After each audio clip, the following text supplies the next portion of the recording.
99.95 ATAR tutors here at Scholarly. And I actually graduated school early, so I was able to get my 99.95 at age 16, which was at least 1 to 2 years younger than pretty much the rest of my cohort. So, how was I able to do that? What are the tricks? What are all? Let me tell you everything. First of all, it's all about being organized, okay?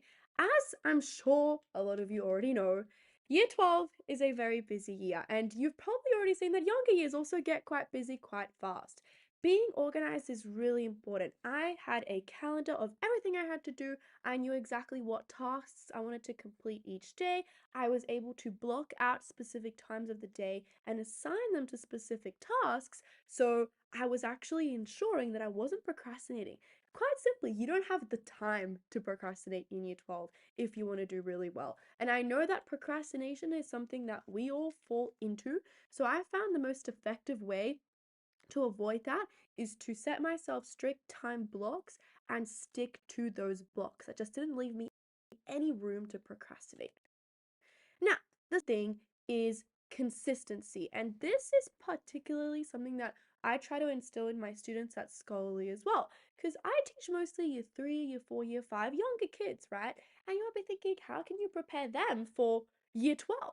Well, here's the thing, consistency is a habit that you develop at a young age. So you need to know how to be consistent with your studies and how to not fall behind so that by the time you reach year 12, when you're very, very, very busy and you're learning lots of things at once, you actually have all the foundations covered in the past. You're not trying to go back and learn things, and you're not cramming for your exams.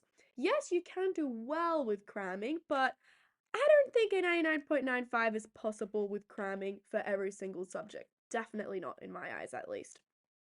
I think being consistent is extremely important across all subjects. And that actually ties in really well with that organization tip that I was telling you guys earlier about. Being consistent is about knowing the basics from the beginning, making sure that you're not slacking off in earlier years, so that by the time you reach years 11 and 12, you've got all the foundations covered.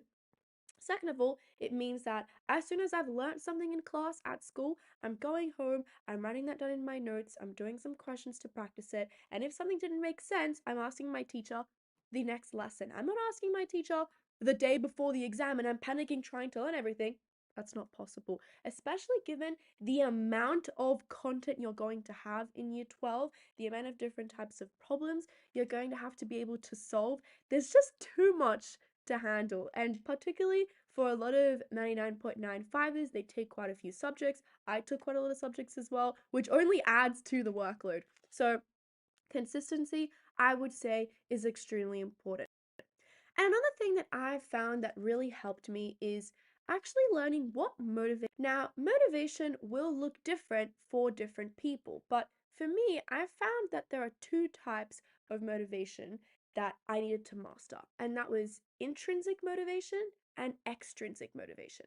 So, what's the difference between these? Well, intrinsic means motivation that's coming from within you. Extrinsic is motivation that you get from external sources.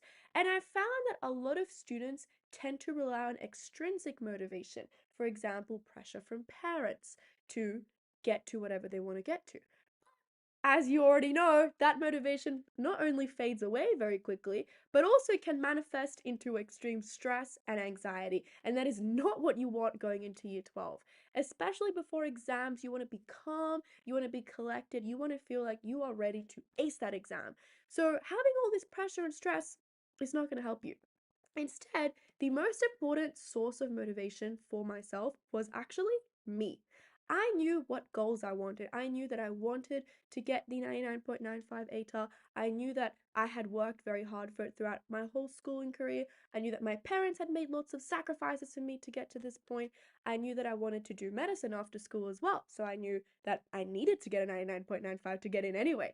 So I told myself, you know what? Regardless of whatever any other person outside of my brain is saying, I know what I need to do. I know that I want to get to this goal and I know that I want to achieve it. So you want to make sure that, yes, you do have extrinsic motivation sources. Having friends and family to rely on to get through those stressful times is super duper important. But you want to make sure that you know where your head is at, you know what your goals are, and you're able to use your own guidelines and your own viewpoints to get you through those difficult times as well. So those are my three main tips to get you that 99.95. Of course, I know it is easier said than done, but I do obviously think it is very, very, very possible. And if you put your mind to it, I think you can achieve it. So good luck. Thanks for joining me. Make sure, of course, you stick around because we'll have lots more videos like this coming up soon. And I'll see you guys another time. Bye, everyone.